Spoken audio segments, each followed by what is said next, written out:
नमस्कार, स्वागत है आप सभी का यूट्यूब चैनल पर। तो चलिए फ्रेंड्स, ये हमारा मॉडल जो प्रैक्टिस सेट होगा वो 11th होगा और इसमें फटाफट हम लोग सामाजिक विज्ञान के सिर्फ 80 प्रश्नों को देखेंगे, जिसमें इतिहास, भूगोल और राजनीति शास्त्र शामिल होगा। तो शुरू करते हैं बिना देरी किए हुए, बढ़ते हैं अपने प्रश्नों की तरफ। पहला प्रश्न हमारा है, निम्नांकित किस स्थल पर स्थित स्तूप अवशेषों से अशोक की पशान पर उद्धृत प्रतिमा उसके नाम के साथ प्राप्त हुई है? किसकी प्रतिमा? तो अशोक की जो पशान पर उद्धृत जो प्रतिमा है उसके नाम के साथ प्राप्त हुई है। किस स्थल से, यानी किस जगह से? सांची, अमरावती, देहर कुठार या फिर कंगनहल्ली? तो वो हुई है प्राप्त कनग नल्ली से। ये कहाँ पर है स्थान? तो ये है कर्नाटक में। इसका आंसर हमारा क्या हो गया? 4th हो गया। आगे बढ़ते हैं, किस शासक ने विचार दिया कि राज्य वास्तव में एक इस्लामी राज्य नहीं हो सकता है? कौन सा शासक था? गियासुद्दीन तुगलक, मोहम्मद बिन तुगलक, जलालुद्दीन तुगलक या फिर फिरोज शाह तुगलक? तो वो था हमारा जलालुद्दीन तुगलक। इसी ने यह विचार दिया था। ठीक है, इसका आंसर क्या हो जाता है? तीसरा हो जाएगा। और यह प्रथम तुर्की सुल्तान भी था। ठीक है, अगर दिल्ली सल्तनत का पूछ लेता है कि दिल्ली सल्तनत का प्रथम तुर्की सुल्तान कौन था, तो जलालुद्दीन तुगलक ही था। आगे बढ़ते हैं, अगला प्रश्न है, निम्नलिखित में से कौन चतुराईपूर्ण निष्क्रियता की नीति के साथ जुड़ा है? किसके साथ? चतुराईपूर्ण निष्क्रियता नीति के साथ। तो वो जुड़ा है जॉन लॉरेंस। ठीक है, और ये जो इसको अन्य नाम किससे जानते हैं? जो चतुराईपूर्ण निष्क्रियता है, अगर इसकी जगह दे देता है कि शानदार निष्क्रियता किस नीति के साथ जुड़ा हुआ है या किसके साथ जुड़ा हुआ है, तो जॉन लॉरेंस के साथ जुड़ा हुआ है। कब ये नीति अपनाई थी इन्होंने? तो 1866 ईस्वी में। अगर सन पूछ लेता है तो 1866 ईस्वी में जॉन लॉरेंस ने चतुराईपूर्ण निष्क्रियता की नीति अपनाई थी या इसके साथ जुड़े थे। अगला प्रश्न है, स्वराज पार्टी का उद्देश्य क्या नहीं था? प्रांतीय परिषद चुनाव में भाग लेना, ये तो था। परिषदों के भीतर ब्रिटिश नीतियों का विरोध करना, ये भी था, क्योंकि चित्तरंजन दास चाहते थे कि उनकी सभा में जाया जाए और वहाँ से उन पर प्रहार किया जाए, उनकी परिषद से।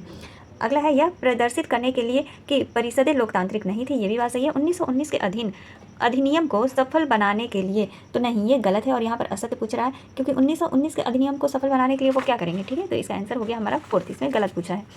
आगे बढ़ते हैं, 1857 ईस्वी में अंग्रेजों के विरुद्ध संग्राम का प्रचार किसने किया था? कब? 1857 के बारे में पूछ रहा है कि किसने किया था, तो वो किया था मौलवी अहमद उल्ला ने। इसका आंसर क्या हो गया हमारा? 1st हो गया। अगर इस प्रश्न को अलग घुमा करके पूछ सकता है कि फैजाबाद से 1857 की क्रांति का नेतृत्व किसने किया था, तो वो भी होगा मौलवी अहमद उल्ला ने। ठीक है, तो ये 2-3 तरीके से पूछ सकता है, तो हर तरीके से हमें तैयार रहना है। आगे बढ़ते हैं, छठा प्रश्न है, सुभाष चंद्र बोस के त्यागपत्र के बाद भारतीय राष्ट्रीय कांग्रेस का अध्यक्ष कौन बना था? तो वो बने थे डॉक्टर राजेंद्र प्रसाद।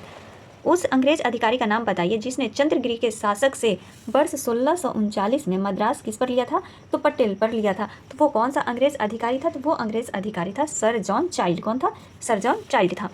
निम्नलिखित में से किसने धर्म महाराजा की उपाधि धारण की थी, जिसके औचित्य उसके द्वारा अश्वमेध सहित उनके वैदिक यज्ञों के संपादित करने से सिद्ध होता है? मतलब ये प्रश्न देखिए कितना बड़ा है कि वो कौन था भैया जो अपने आप को क्या उपाधि धारण किया था? तो धर्म महाराजा की उपाधि धारण किया था। प्रवरसेन प्रथम, समुद्रगुप्त, सर्वतात या फिर पुष्यमित्र? तो वो कौन था? तो वो था प्रवरसेन प्रथम। इसका आंसर क्या हो गया? 1st हो गया।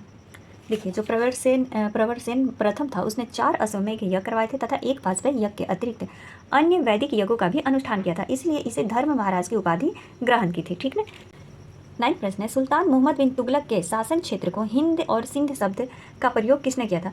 मोहम्मद बिन तुगलक के शासन का जो क्षेत्र था उसके लिए हिंद और सिंध शब्द का प्रयोग किसने किया था?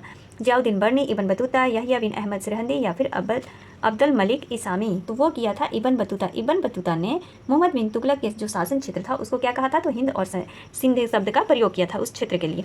आगे बढ़ते हैं, निम्नलिखित में से क्या गांधी इरविन पैक्ट 1931 से संबंधित नहीं था? यहाँ पूछ रहा है। सरकार राजनीतिक बंदियों को रिहा करने पर राजी हुई। गांधी जी ने द्वितीय गोलमेज सम्मेलन में भाग लेने की सहमति दी। तीसरा था, साइमन कमीशन का गठन किया गया। गांधी जी ने सविनय अवज्ञा आंदोलन वापस ले लिया। तो साइमन कमीशन का गठन अभी थोड़ी ना हुआ था, ये गलत हो गया और यहाँ पर गलत पूछा है, तो गलत ही जो है वो हमारा सही आंसर हो गया। 11वां प्रश्न है, एनी बेसेंट द्वारा शुरू किया गया स्वराज शासन आंदोलन का लक्ष्य क्या था? भारतीय जनता को शिक्षित करना, भारत के लिए स्वशासन प्रारंभ करना, प्रशासन में ब्रिटिश एकाधिकार के विरुद्ध आंदोलन करना या फिर विदेशी वस्तुओं का बहिष्कार करना? तो एनी बेसेंट के बारे में पूछ रहा है, तो उनका क्या लक्ष्य था? तो उनका लक्ष्य था भारत के लिए स्वशासन प्रारंभ करना। इसका आंसर क्या हो गया? दूसरा हो गया। अहमद शाह ने 1748 में सफदरजंग का किस पद पर नियुक्त किया था? 1748 में इसको किस पद पर नियुक्त किया गया था? साम्राज्य का वजीर पर, अवध के सूबेदार, मीर बख्शी या फिर सूबा बिहार का दीवान? तो क्या नियुक्त किया गया था? तो साम्राज्य का वजीर उसे नियुक्त किया गया था सफदरजंग को। 1888 ईस्वी में हुए प्रथम राष्ट्रीय सामाजिक आंदोलन का अधिवेशन जो मद्रास में हुआ था उसकी अध्यक्षता किसने की थी? तो चारों को आप लोगों को लाइन से याद रखना होगा। यहाँ पर बोल रहा है कि जो प्रथम राष्ट्रीय सामाजिक आंदोलन का अधिवेशन, देखिए कांग्रेस का नहीं, सामाजिक राष्ट्रीय आंदोलन का अधिवेशन जो मद्रास में हुआ था उसकी अध्यक्षता किसने की थी? टी माधव राव ने, एम सी रांडे, के नटराजन या फिर राय बहादुर रघुनाथ राव? तो वो किया था टी माधव राव ने किया था, ठीक है। अगला प्रश्न है, कांग्रेस ने मुस्लिमों के लिए पृथक निर्वाचन मंडल को स्वीकार किया लखनऊ समझौता, लाहौर समझौता, पूना समझौता या फिर शिमला समझौता में? वो किए थे स्वीकार कब? लखनऊ समझौता में। इसका आंसर क्या हो गया? फर्स्ट हो गया। अगला प्रश्न है, वह कौन सा हिंदू चित्रकार था जो जहांगीर द्वारा ईरान के शाह अब्बास प्रथम का छाया चित्र बनाने के लिए भेजा गया था? कौन सा वो हिंदू चित्रकार था? बसावन, दशरथ, विशनदास या फिर मनोहर? तो वो थे विशनदास। विशनदास एक महान चित्रकार थे, हिंदू चित्रकार थे, ठीक है। तो इसका आंसर हमारा हो गया तीसरा। बिहार के किस वकील ने असहयोग आंदोलन के समय अपनी लाभप्रद वकालत छोड़ दी थी? जयप्रकाश नारायण ने छोड़ दी थी, राजेंद्र प्रसाद ने, सहजानंद सरस्वती या फिर राजकुमार शुक्ल ने? तो किसने अपनी वकालत छोड़ दी थी? तो वो छोड़े थे राजेंद्र प्रसाद। इसका आंसर क्या हो गया? दूसरा हो गया। देखिए, तो जो राजेंद्र प्रसाद से, जो कि पेशे से क्या थे? वकील थे, उन्होंने गांधी जी के समर्पण भावना, साहस और दृढ़ धारणा से प्रभावित होकर 1920 में भारतीय राष्ट्रीय कांग्रेस द्वारा पारित जो असहयोग आंदोलन का समर्थन करने हेतु न्यायालय की अपनी लाभप्रद वकालत छोड़ दी थी, ठीक है, असहयोग आंदोलन में भाग लेने के लिए। इनमें देखिए कई नेताएं जो थे जो कि अपनी वकालत छोड़े थे, जिनमें कि C.R. दास थे, मोतीलाल नेहरू, जवाहरलाल नेहरू और लाला लाजपत राय भी शामिल थे। तो इनका नाम भी याद रखना होगा, वहाँ पर दे देगा तो एक से अधिक आंसर हमारा चला जाएगा, ठीक है। आगे बढ़ते हैं। 17 प्रश्न है, किस काल के मंदिर की वास्तुकला में सर्वप्रथम गंगा और यमुना की आकृतियां आती हैं? देखिए प्रश्न समझिए कि सबसे पहले गंगा और यमुना की जो आकृति यानी चित्र है वो आती है किस काल के मंदिर में? तो वो आता है गुप्त काल के मंदिर में। इसका आंसर क्या हो गया? हमारा तीसरा हो गया। अगला प्रश्न है, निम्नलिखित संतों में से किसे उसके अनुयायी विष्णु का अवतार मानते हैं? कौन संत थे जो कि विष्णु का अवतार मानते थे? किसको? चैतन्य को, रामानुज या फिर वल्लभाचार्य को? तो किसको मानते थे? तो वो मानते थे चैतन्य को। चैतन्य को विष्णु का अवतार मानते थे। आगे बढ़ते हैं। रॉबर्ट क्लाइव ने मुगल शासक से बंगाल, बिहार और उड़ीसा की दीवानी किस वर्ष स्वीकार की थी? देखिए तीनों की दीवानी जो है किस वर्ष स्वीकार किया था? तो वो किया था 1765 ईस्वी में। इसका आंसर क्या हो जाएगा? हमारा दूसरा हो जाएगा, 1765 ईस्वी। अगला प्रश्न है, डॉक्टर राजेंद्र प्रसाद जो भारत के पहले राष्ट्रपति थे पूर्व में किस पद पर आसीन थे? तो वो पटना न्यायपालिका के चेयरमैन के पद पर आसीन थे। ये प्रश्न बहुत बार पूछा जाता है तो इसको याद कर लीजिएगा। आगे बढ़ते हैं। अगला प्रश्न हमारा है, निम्नलिखित में से किस अधिनियम द्वारा भारत के गवर्नर जनरल को अध्यादेश जारी करने की शक्ति प्रदान की गई है? किस अधिनियम के द्वारा? भारतीय परिषद अधिनियम 1861 के द्वारा। इसका आंसर क्या हो गया? दूसरा हो गया। अगला प्रश्न है हमारा, तुर्कान ए चिहलगानी का उल्लेख सबसे पहले किसने किया था? तुर्कान ए चिहलगानी का उल्लेख सबसे पहले किसने किया था? किताबुर रेहला में किया गया है, फुतुह अल सलातिन में, तबाके नासरी में, खजाइन उल फुतुह में। तो तुर्कान ए चिहलगामी का उल्लेख सबसे पहले फुतुह अल सलातिन में किया गया है। इसका आंसर क्या हो गया? हमारा दूसरा हो गया। अगला प्रश्न है, महावीर जैन ने किस भाषा में अपना प्रवचन दिया है? ऑप्शन है पाली, मगधी, सुरसेनी या फिर अर्धमगधी। तो वो दिए हैं अर्धमगधी यानी प्राकृत भाषा में। अगला प्रश्न, पानीपत के तृतीय युद्ध में मराठों की ओर से लड़ते हुए मरने वाला मुसलमान सेना नायक कौन था? इब्राहिम खान वर्दी था, नजीम उद्दौला, मुजफ्फर हुसैन या फिर दोस्त मोहम्मद रुहेला? तो वो कौन, क्या पूछ रहा है कि मराठों की ओर से लड़ते हुए मरने वाला मुसलमान सेना नायक कौन था? तो वो था इब्राहिम खान गर्दी था, ठीक है। इसका आंसर क्या हो गया? इब्राहिम खान गर्दी। अगला प्रश्न है, बासिन की संधि 1802 में किस किस के बीच हुई थी? तो वो हुई थी अंग्रेज और पेशवा बाजीराव द्वितीय के बीच। इसका आंसर क्या हो गया? हमारा दूसरा हो गया। अब बढ़ते हैं अपने भूगोल के प्रश्नों की तरफ। पहला प्रश्न हमारा, निम्नलिखित देशों में से किसकी स्थल सीमा भारत के साथ सबसे अधिक लगती है? तो वो लगती है बांग्लादेश की, ठीक है। चलिए इसको देख लीजिए क्योंकि ये इंपॉर्टेंट है और अन्य से भी पूछ सकता है। देखिए, सबसे भारत के साथ 7 पड़ोसी देशों की जो सीमा लगती है उसका यहाँ पर विवरण है। सबसे पहले या सबसे अधिक जो लगता है वो बांग्लादेश हो गया। उसके बाद आता है चीन, यानी चीन 3488 याद रखिए, 4 से चीन और 34 आ रहा है ना बोलने में, तो चीन 3488, बांग्लादेश का तो याद ही रहता है 4096, ठीक है। पाकिस्तान का कितना हो गया? 33 का आंकड़ा रहता है ना पाकिस्तान के साथ। 36 नहीं याद करिए, 33 याद करिए, 33 का आंकड़ा रहता है पाकिस्तान के साथ, तो 33 हो गया। नेपाल का कितना है? 1751 किलोमीटर साझा करता है। म्यांमार से 1643 किलोमीटर और भूटान से 699 और अफगानिस्तान से सबसे कम यानी 106 किलोमीटर साझा करता है। तो टोटल जो लंबाई हो जाती है उसकी 15,106.7 किलोमीटर जो है ये पड़ोसी देशों के साथ क्या करता है? तो अपनी सीमा को साझा करता है। कॉफ़ी की खेती सबसे पहले कहाँ शुरू हुई थी? हिमालय, अरावली की पहाड़ियाँ, गारो हिल्स, बाबा बुदन की पहाड़ियों में। तो कॉफ़ी की खेती की सबसे पहले शुरुआत अगर पूछता है तो वो हुई थी बाबा बुदन की पहाड़ियों में। इसका आंसर क्या हो गया? हमारा फोर्थ हो गया। पंपास तथा स्टेपिस है मध्य अक्षांशीय घास के मैदान, निम्न अक्षांशीय घास के मैदान, उच्च अक्षांशीय घास के मैदान या फिर उष्णकटिबंधीय घास के मैदान। तो पंपास और स्टेपिस क्या है, तो वो है मध्य अक्षांशीय घास के मैदान है। इसका आंसर हो गया हमारा फर्स्ट। आगे बढ़ते हैं, निम्नलिखित में से किसे विश्व के कहवा बंदरगाह के नाम से जाना जाता है? कहवा बंदरगाह के नाम से किसे जाना जाता है? तो साओ पाउली को, सांटोस को, रियो डी जेनेरियो या फिर ब्यूनस आयर्स को। तो वो जाना जाता है सांटोस को। किसको? सांटोस को जाना जाता है। देखिए, ब्राज़ील में कहवे का सर्वाधिक उत्पादन साओ पाउलो है व उसके पृष्ठ प्रदेशों में होता है। विश्व का सबसे बड़ा कहवा निर्यात बंदरगाह कौन सा है? तो सांटोस है। यहाँ पर यही प्रश्न पूछा है ना कि सबसे बड़ा कहवा निर्यात बंदरगाह कौन सा है? तो सांटोस है। अगर उत्पादन के लिए पूछता तो ब्राज़ील के कहवे का सर्वाधिक उत्पादन कहाँ होता है? तो साओ पाउलो में होता है। 30 प्रश्न हमारा है, राज्य के निम्नलिखित में से किस समूह में सूती वस्त्र केंद्रों की संख्या सबसे अधिक थी? निम्नलिखित में अच्छा, किस समूह में सूती वस्त्र केंद्रों की संख्या सबसे अधिक थी? गुजरात व महाराष्ट्र, कर्नाटक व तमिलनाडु, महाराष्ट्र और मध्य प्रदेश, उत्तर प्रदेश और गुजरात। तो देखिए, सबसे अधिक जो सूती वस्त्र का केंद्र था वो गुजरात और महाराष्ट्र हो जाएगा। इसका आंसर फर्स्ट हो जाएगा। ठीक है, इसका एक्सप्लेनेशन देखिए व्याख्या में इसलिए दिखाती हूँ कि अलग अलग नाम दिया हुआ है, तो इन नामों को भी जानना बहुत जरूरी है। एग्जाम में क्या पता दूसरा नाम दे करके पूछ ले, कोई नहीं जानता है। तो महाराष्ट्र, गुजरात और तमिलनाडु में भारत के कुल सूती कपड़ा मिलों का लगभग कितना प्रतिशत? 60% भाग है। मुंबई को भारत का कपास पॉलिश कहा जाता है। देखिए, यहाँ से एक पॉइंट मिल गया ना कि मुंबई को क्या कहा जाता है? तो भारत का कपास पॉलिश कहा जाता है। गुजरात महाराष्ट्र के बाद भारत में सूती वस्त्रों का दूसरा सबसे बड़ा उत्पादक है। तो गुजरात महाराष्ट्र के बाद है सूती वस्त्रों का दूसरा सबसे बड़ा उत्पादक। ठीक है, तो यहाँ से हमारे इतने पॉइंट निकल कर आते हैं। आगे बढ़ते हैं, निम्नलिखित में कौन सा युग में सही सुमेलित नहीं है? यहाँ पर बोला है हरित क्रांति खदान उत्पादन से, नीली क्रांति मछली से सही है, श्वेत क्रांति दूध से, ये भी सही है, पीली क्रांति इस्पात से नहीं, पीली क्रांति तिलहन या सरसों उत्पादन से संबंधित है। तो इसका आंसर हमारा क्या हो जाएगा? फोर्थ हो जाएगा, क्योंकि यहाँ पर गलत पूछा है। अगला प्रश्न है, सूची 1 2 का मिलान करना है। बुशमैन, पिग्मी, एस्किमो, गोंड, ये सब क्या है? ये सब जनजातियाँ, और कहाँ पर कौन सी जनजातियाँ पाई जाती है उसी का मिलान हमें करना है। नीचे यहाँ पर कुट दिया हुआ है। ठीक है, तो चलिए सबसे पहले हम लोग मिलान कर लेते हैं। तो बुशमैन कहाँ की है जनजाति? तो वो है नाबिया की। पिग्मी कहाँ की है? तो पिग्मी जायरे की है। एस्किमो है अलास्का, और गोंड जनजाति जो है भारत की है। तो क्या हो गया हमारा? 4 3 2 1। चलिए ऑप्शंस पे देख लीजिए, 4 3 2 1 किस ऑप्शन में है? देखिए, 2 में ही 4 है, 3 2 1। इसका आंसर हमारा क्या हो गया? फोर्थ हो गया। आगे बढ़ते हैं, निम्नलिखित में से कौन सा युग में सही सुमेलित नहीं है?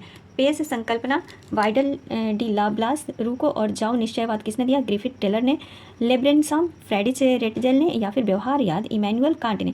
तो यहाँ पर पूछ रहा है कि कौन सा सही सुमेलित नहीं है। तो इसमें से जो सुमेलित नहीं है वो है व्यवहारवाद। व्यवहारवाद का सिद्धांत किसने दिया है? तो इमैनुअल कांट ने नहीं दिया है। इसका आंसर क्या हो गया? फोर्थ हो गया। इसका सिद्धांत विलियम फक्र ने दिया है। ठीक है,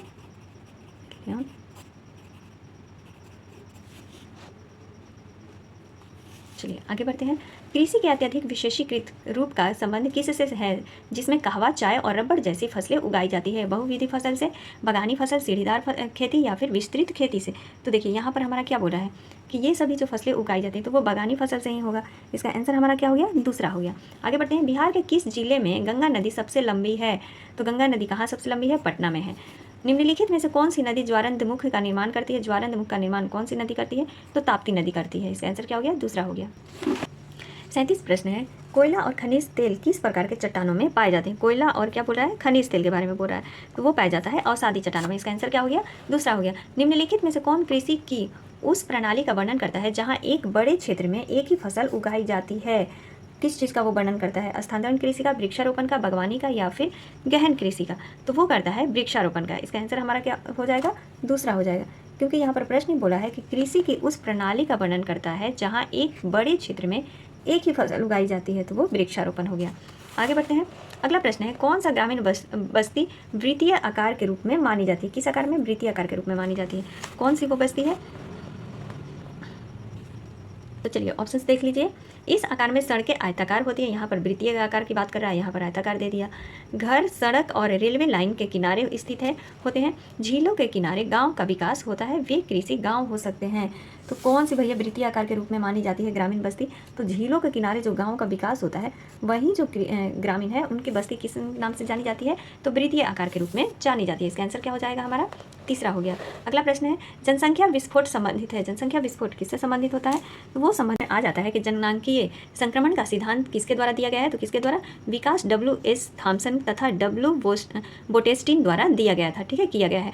उच्च जन्म दर एवं घटती मृत्यु दर जनसंख्या विस्फोट की प्रमुख विशेषता है। उच्च जन्म दर और क्या है? घटती मृत्यु दर। इसका आंसर क्या हमारा हो? तो इसका आंसर हमारा क्या हो गया, फर्स्ट हो गया कि उच्च जन्म दर और निम्न क्या है, मृत्यु दर है। ठीक है, चलिए आगे बढ़ें। 41 प्रश्न में ये सूची दिया हुआ है जिसको कि मिलाना है। तो विश्व पर्यावरण दिवस कब मनाया जाता है, तो ये तो 5 जून को मनाया जाता है। तो एक हमारा दूसरा किस ऑप्शन में दिया हुआ है, चलिए आगे और देख लेते हैं। विश्व वन दिवस, आवास दिवस और विश्व ओजोन दिवस। तो ओजोन दिवस कब मनाया जाता है, तो वो मनाया जाता है 16 सितंबर को। विश्व पर्यावरण दिवस 5 जून को मनाया जाता है। तो ए का 2 आ गया और डी का क्या हो गया, हमारा तीसरा हो गया। तो डी का तीसरा किस में दिया हुआ है, तो वो दिया हुआ है हमारा फोर्थ ऑप्शन में। आगे मिलान कर लीजिए। देखिए विश्व आवास दिवस कब मनाया जाता है, तो विश्व आवास दिवस जो मनाया जाता है वो मनाया जाता है 3 अक्टूबर को। और क्या बच गया, तो विश्व वन दिवस कब मनाया जाता है, तो विश्व वन दिवस मनाया जाता है 20 मार्च को। तो इसका आंसर हमारा जो आ जाता है वो क्या आएगा, तो पहला का क्या हो गया, दूसरा, फिर उसके बाद आता है पहला 2 1 4 3 और ऑप्शंस में 2 1 4 3 किस में दिया है, तो नंबर 4 में दिया है। निम्नलिखित में से कौन सा क्षेत्र रेलवे लाइनों के निर्माण के लिए उपयुक्त है, कौन सा क्षेत्र रेलवे लाइनों के लिए उपयुक्त है, हिमालय पर्वत श्रृंखला, गारो खासी और जयंतिया हिल्स, उत्तरी मैदान या फिर राजस्थान मरुस्थल। तो इसका आंसर हो जाएगा उत्तरी मैदान। ठीक है, भारतीय रेलवे लाइनों के लिए सबसे अधिक उपयुक्त कौन सी है, उत्तरी मैदान उपयुक्त है। एल नीनो क्या है, अटलांटिक महासागर की ठंडी धारा, पेरू के पूर्वी तट की गर्म धारा, पेरू के पश्चिमी तट की गर्म धारा या फिर इनमें से कोई नहीं। तो क्या पूछ रहा है कि एल नीनो, तो एल नीनो क्या है हमारा, तो एल नीनो हमारा है पेरू के पश्चिमी तट की गर्म धारा। इसका आंसर क्या हो गया, हमारा तीसरा हो गया। अगला प्रश्न है, वेगनर का महाद्वीपीय विस्थापन सिद्धांत संबंधित है, वेगनर का किससे संबंधित है, तो वो संबंधित है महाद्वीपों और महासागरों की उत्पत्ति से। इसका आंसर क्या हो गया, फर्स्ट हो गया। चलिए इसकी व्याख्या देखिए। देखिए प्रसिद्ध जर्मन मौसमविद अल्फ्रेड वेगनर ने सन 1912 में महाद्वीपीय प्रवाह सिद्धांत प्रस्तुत किया था। तो महाद्वीपीय प्रवाह सिद्धांत किसने प्रस्तुत किया, तो अल्फ्रेड वेगनर ने। इन्होंने यह सिद्धांत महासागरों की तल्लीन तथा महाद्वीपों की स्थिरता की संकल्पना को गलत प्रमाणित करने के लिए दिया था यह सिद्धांत। ठीक है, तो यहाँ से हमारा ये पता चल गया। भारतीय प्रायद्वीप की केंद्रीय उच्च भूमि बनी हुई है अवसादी एवं कयांत्रित चट्टानों से, अग्नेय अवसादी, अग्नेय कयांत्रित या फिर अवसादी चट्टानों से। तो भारतीय प्रायद्वीपीय की केंद्रीय उच्च भूमि किससे बनी हुई है, तो वो बनी हुई है अग्नेय और कयांत्रित चट्टानों से। इसका आंसर क्या हो गया, तीसरा हो गया। अगला प्रश्न है, भारत में निम्नलिखित के उत्पादन में बिहार का एकाधिकार है। किसमें भैया बिहार का अकेला अधिकार है, किस चीज़ के उत्पादन में, तो वो है पाइराइट्स के उत्पादन में। इसका आंसर क्या हो गया, तीसरा हो गया। भारत में गन्ने के उत्पादन के घटते क्रम में 4 राज्यों का क्रम क्या है, अच्छा घटते क्रम में, तो घटते हुए चलिए सबसे पहले बड़ा लगाना होगा, फिर उससे घटाना होगा, फिर उससे घटाना होगा। तो इसका आंसर हमारा आ जाएगा, सबसे ज़्यादा होगा उत्तर प्रदेश, फिर महाराष्ट्र, फिर तमिलनाडु और फिर आंध्र प्रदेश। महाराष्ट्र पहले नंबर पे नहीं आएगा, सबसे पहले आएगा उत्तर प्रदेश, क्योंकि घटते में बोला है तो घटने में जो बड़ा होता है उससे शुरुआत करके घटते हुए में जाते हैं। तो इसका आंसर हमारा हो गया दूसरा। अगला प्रश्न है, बिहार में सूची वन उद्योगों की, अच्छा देखिए यहाँ पर सूची दिया हुआ, एक तरफ उद्योग दिया हुआ है, दूसरी तरफ नगर दिया हुआ है। तो कागज एवं लुगदी डालमिया नगर सही है, सिगरेट दीवालपुर, प्लाईवुड हाजीपुर और जूट पूर्णिया कटिहार हो गया, इन सभी जगह जूट उत्पादन किया जाता है। तो इसका आंसर चलिए 1 2 3 4 ही हो जाएगा। तो 1 2 3 4 किस में दिया हुआ है, दूसरा ऑप्शन में दिया हुआ है। आगे बढ़ते हैं। 49 हमारा प्रश्न है, निम्नलिखित में से कौन सी नदी भूमध्य रेखा को 2 बार पार करती है, नाइजर, नील, अमेजोन या फिर कांगो। तो वो कौन सी नदी है जो कि 2 बार पार करती है, तो वो है कांगो नदी। इसका आंसर क्या हो गया, फोर्थ हो गया। एंड अगला प्रश्न है हमारा, निम्नलिखित में से कौन सा सुमेलित नहीं है, रूस में बॉक्साइट, मैक्सिको में चांदी, बोलिविया में टीन या फिर संयुक्त राज्य अमेरिका में तांबा। तो इनमें से गलत हो रहा है कि गलत कौन सा होगा, तो गलत जो हमारा हो जाएगा वो हो जाएगा पहला, कि रूस में बॉक्साइट ये सुमेलित नहीं है। राजनीति शास्त्र के प्रश्न, भारतीय संविधान के निम्नलिखित में से कौन सी अनुसूची राज्य भाषा में स्थानों के आवंटन से संबंधित है। राज्य भाषा के बारे में बोल रहा है, तो वो है चौथी अनुसूची। इसका आंसर क्या हो गया, हमारा दूसरा हो गया। अगला प्रश्न है, निम्नलिखित में से एक मुख्यमंत्री का राज्यपाल के प्रति कर्तव्य नहीं है, मुख्यमंत्री का बोल रहा है कि राज्यपाल के प्रति कर्तव्य नहीं है, अपने दल की नीतियों के बारे में सूचित करना, मंत्रिपरिषद के सभी विनिश्चयों को सूचित करना, प्रशासन संबंधी सूचनाओं की जानकारी देना या फिर विधान विषयक प्रस्थापनाओं के बारे में सूचित करना। तो मुख्यमंत्री का क्या कर्तव्य नहीं है राज्यपाल के प्रति इनमें से, तो वो कर्तव्य नहीं है कि अपने दल की नीतियों के बारे में सूचित करना है। इसका आंसर क्या हो गया, फर्स्ट हो गया। अगला प्रश्न है, भारतीय संविधान के किस अनुच्छेद में राष्ट्रपति को सूचना का अधिकार दिया गया है। अच्छा, सूचना का अधिकार किस अनुच्छेद में दिया गया है, तो वो दिया गया है अनुच्छेद 78 में। इसका आंसर क्या हो गया, हमारा तीसरा हो गया। अगला प्रश्न, निम्नलिखित में से किस अधिकार का वर्णन डॉक्टर भीमराव अंबेडकर ने संविधान के हृदय एवं आत्मा के रूप में कहा है, तो वो संवैधानिक उपचारों का अधिकार यानी अनुच्छेद 32 को कहा है आत्मा एवं हृदय के रूप में। एक व्यक्ति जो संसद का सदस्य नहीं है उसे मंत्री के रूप में नियुक्त किया जाता है, उसे संसद के किसी सदन में कितनी अवधि के भीतर निर्वाचित होना होता है। तो देखिए ये तो सही बात है, और उसको 6 महीने का समय दिया जाता है कि तुम अपनी क्या सिद्ध करो, तो अपनी भैया निर्वाचन शक्ति सिद्ध करो। आगे बढ़ते हैं, निम्नलिखित में से कौन सा राज्य की उत्पत्ति की सही व्याख्या करता है, राज्य की उत्पत्ति की, राज्य का दैवीय सिद्धांत, समझौता का सिद्धांत, विकासवादी का सिद्धांत या फिर अपने सीमित रूप में उपयुक्त सभी।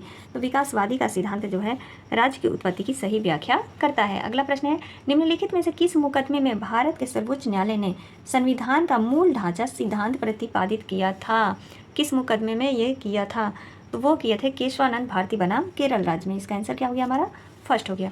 अगला प्रश्न है, राष्ट्रपति आपातकाल की घोषणा कब करते हैं? आपातकाल की घोषणा देखिए, जब प्रधानमंत्री घोषणा करने की सलाह देते हैं, जब संसद उसे घोषित करने की सलाह देता है, मंत्रिपरिषद लिखित रूप से उसे घोषित करने की सलाह देता है, या फिर जब गृह मंत्री उन्हें घोषित करने की सलाह देते हैं। तो ये हमारा हो जाएगा कि मंत्रिपरिषद जब लिखित रूप से उसे घोषित करने की सलाह देते हैं तब राष्ट्रपति आपातकाल की घोषणा करते हैं। इसका आंसर क्या हो गया? तीसरा हो गया। राष्ट्रपति के चुनाव में निम्नलिखित में से कौन सा भाग नहीं लेता है? राष्ट्रपति, उपराष्ट्रपति यानी संसद को अच्छे से कर लेना है टॉपिक को कवर। तो देखिए, राष्ट्रपति के चुनाव में निम्नलिखित में से कौन भाग नहीं लेता है? राज्यसभा के निर्वाचित सदस्य, लोकसभा के निर्वाचित सदस्य, विधानसभाओं के निर्वाचित सदस्य, विधान परिषदों के निर्वाचित सदस्य। तो देखिए, इनमें से जो है ये तीनों भाग लेते हैं, लेकिन विधान परिषदों के निर्वाचित सदस्य जो हैं वो भाग नहीं लेते हैं। केवल केंद्र शासित प्रदेश, एक दिल्ली हो गया और दूसरा क्या है, पुडुचेरी जो है, यही दोनों भाग लेते हैं और बाकी ये सब तो लेते ही हैं, मतलब तीनों। लेकिन यहाँ पर नहीं पूछा है, तो विधान परिषद के निर्वाचित सदस्य जो है वो भाग नहीं लेते हैं। ठीक है, तो इसका आंसर हमारा क्या हो गया? फोर्थ हो गया। भारतीय संविधान की किस अनुसूची में दल परिवर्तन के आधार पर निर्भरता के बारे में उपबंधों का उल्लेख किया गया है? अच्छा, दल बदल, तो वो दल बदल 10वीं अनुसूची, 10 और दल बदल, इस प्रकार से याद रखना है। समाजवाद शब्द का प्रयोग सर्वप्रथम निम्नलिखित में से किसके द्वारा किया गया था? समाजवाद का सबसे पहले जो उल्लेख है वो किसने किया था? तो वो किया था लेनिन ने। इसका आंसर क्या हो गया? फर्स्ट हो गया। आगे बढ़ते हैं। भारत एक गणराज्य है क्योंकि, भारत एक गणराज्य है क्यों है भैया? विधायिका कार्यपालिका से अधिक शक्तिशाली है। भारत एक लोकतांत्रिक देश है। सब तीसरा ऑप्शन है, केंद्र और राज्यों के बीच शक्तियों का विभाजन। भारत में राज्याध्यक्ष का निर्वाचन होता है। तो यही सही है कि भारत में जो है राज्याध्यक्ष यानी राष्ट्रपति का निर्वाचन होता है। इसका आंसर क्या हो गया? फोर्थ हो गया। जब किसी विषय को लेकर केंद्र सरकार और राज्य सरकार के बीच विवाद स्थिति की में समवर्ती सूची के अंतर्गत निर्धारित किया जाता है तो सुप्रीम कोर्ट निर्धारित करता है कि दोनों में से किस पर विचार किया जाना चाहिए? राज्य सरकार की बात माननी चाहिए, केंद्र सरकार की बात माननी चाहिए, या दोनों सरकार की बात माननी चाहिए? तो देखिए, केंद्र सरकार की बात माननी चाहिए। ठीक है, यहाँ पर क्वेश्चन हमारा क्या था? समवर्ती सूची के अंतर्गत अगर दोनों में विवाद होता है तो केंद्र सरकार की बात मानी जाती है। इसका आंसर क्या हो गया? तीसरा हो गया। धन विधेयक को परिभाषित किया गया है। तो धन विधेयक को किस अनुसूची के द्वारा, अनुच्छेद के द्वारा परिभाषित किया गया है? तो वो किया गया है 110 के द्वारा। ठीक है, इसका आंसर क्या हो गया हमारा? पहला हो गया। आगे बढ़ते हैं। अगला प्रश्न है, संविधान के किस अनुच्छेद के अंतर्गत 6 वर्ष से 14 वर्ष के बच्चों को शिक्षा का मौलिक अधिकार, मतलब शिक्षा एक मौलिक अधिकार बन गई, यानी 6 से 14 वर्ष के बच्चों को शिक्षा प्राप्त करना क्या है? एक अधिकार है, उनका मौलिक अधिकार है, जन्म सिद्ध अधिकार है, इस प्रकार से हम कह सकते हैं। तो वो 86वें संविधान संशोधन के द्वारा यह पारित किया गया था। ग्राम पंचायत अपने सभी कार्यों के लिए डैश किससे करवाती है भैया? ग्राम सरपंच के प्रति उत्तरदायी होती है, ग्राम सभा के प्रति, क्षेत्र समिति के प्रति, या फिर जिला अधिकार के प्रति? तो जिला अधिकार के प्रति नहीं, वो किसके प्रति? ग्राम सभा के प्रति उत्तरदायी होती है ग्राम पंचायत। मंडल आयोग की मुख्य सिफारिश क्या थी? तो मंडल आयोग की जो मुख्य सिफारिश थी वो थी सामाजिक और शैक्षिक रूप से पिछड़े वर्गों के लिए आरक्षण। इसका आंसर क्या हो गया? पहला हो गया। अगला प्रश्न है, भारत के उपराष्ट्रपति कौन पदमुक्त कर सकता है? लोकसभा, तीसरा है राज्यसभा व लोकसभा तथा निर्वाचन आयोग। तो उपराष्ट्रपति को कौन पदमुक्त कर सकता है? तो राज्यसभा व लोकसभा। इसका विश्लेषण देख लीजिए, क्योंकि इससे प्रश्न हमेशा पूछा जाता है, ये कन्फ्यूजन वाला होता है। तो उपराष्ट्रपति को राज्यसभा के ऐसे संकल्प द्वारा अपने पद से हटाया जा सकता है जिसे राज्यसभा के तत्कालिक व समस्त जो सदस्य हैं उनके बहुमत ने पारित कर दिया है और जिससे लोकसभा भी सहमत है। ठीक है, तो इस आधार पर उपराष्ट्रपति को हटाया जा सकता है। आगे बढ़ते हैं। अगला प्रश्न है, भारतीय संविधान की दार्शनिक आधारभूमि है। भारतीय संविधान की दार्शनिक आधारभूमि क्या है? राज्य के नीति निर्देशक तत्व, मौलिक अधिकार, संघीय संरचना, या फिर प्रस्तावना? तो दार्शनिक आधार क्या किसे कहा जाता है? प्रस्तावना को कहा जाता है। अगला प्रश्न है, निम्नलिखित में से कौन एक राज्य के नीति निर्देशक तत्वों में सम्मिलित नहीं है? धर्म को अबाध रूप से मानने, आचरण तथा प्रचार की स्वतंत्रता, हाँ ये तो मान्य नहीं है और नहीं पूछा नहीं है। समान न्याय तथा निःशुल्क विधिक सहायता, कामगारों के लिए निर्वाह मजदूरी, वनों तथा वन्य जीवों की रक्षा, तो ये सभी शामिल है। लेकिन ये जो पहला है ये गलत है। यहाँ पर यही बोल रहा है कि नीति निर्देशक तत्वों में सम्मिलित नहीं है, तो फर्स्ट वाला नीति निर्देशक तत्वों में सम्मिलित नहीं है। तो ये हमारा सामाजिक अध्ययन से यानी विषय से हमारे 80 प्रश्न थे। आई होप आप लोगों को पसंद आए होंगे। मिलते हैं अगली वीडियो में, तब तक के लिए आप सभी का दिल से धन्यवाद। Thank you.